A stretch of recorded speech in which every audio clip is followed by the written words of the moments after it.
அதிசயங்கள் செய்கிறவர் நம் அருகில் இருக்கிறார். அற்புதங்கள் செய்கிறவர் என்றும் நமக்குள் வசிக்கிறார். ஆதியாகமம் 35ஆம் அதிகாரத்தில் 8வது வசனம். ரெபேக்காளின் தாதியாகிய தெபோராள் மரித்து பெத்தேலுக்கு சமீபமாயிருந்த ஒரு கர்வாலி மரத்தின் கீழ் அடக்கம் பண்ணப்பட்டாள். ஆக தெபோராளை யாக்கோபு அடக்கம் பண்ணினார். இந்த தெபோராள் யாருன்னு கேட்டீங்கன்னா, யாக்கோபின் தாயாகிய ரெபேக்காளுடன் வந்த தாதி. ரெபேக்காள் மரித்து விட்ட அந்த சமயத்தில், ஆனால் வயது முதிர்ந்த இந்த தெபோராள் யாக்கோபோடு வருகிறாள். யாக்கோபோடு கடைசி வரை இருந்துவிட வேண்டும் என்று அந்த ஆவலிலே கூடவே வந்தவள் இந்த தெபோராள். இன்னும் சொல்ல போனால், இந்த யாக்கோபை எடுத்து வளர்த்து ஆளாக்கினவளும் இந்த தெபோராள் தான்.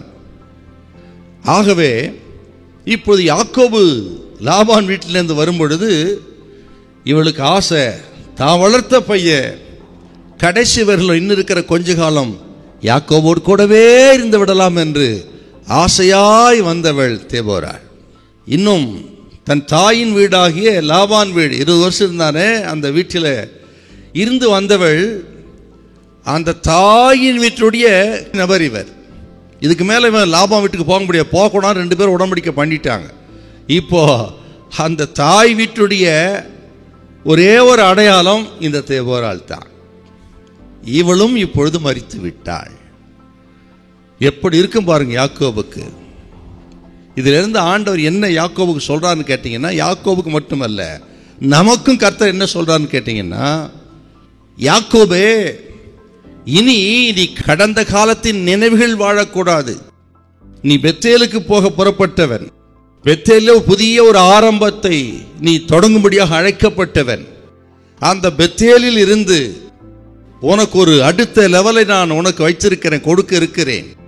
அதற்காக அழைக்கப்பட்ட உன்னை குறித்து பெரிய திட்டங்கள் இருக்கிறது. ஆகவே நீ கடந்த காலத்தின் நினைவுகள் இனி வாழாமல் இனி எதிர்காலத்தை நோக்கி வாழும்படி அழைக்கப்பட்டவன் என்பதை யாக்கோபுக்கு ஆண்டவர் நினைவூட்டினார். கர்த்தருடைய பிள்ளைகளே, அநேகர் இதயத்தில் ரொம்ப பாதிக்கப்பட்ட நிகழ்ச்சி என்னன்னா, கடந்த கால நிகழ்வுகள் தான்.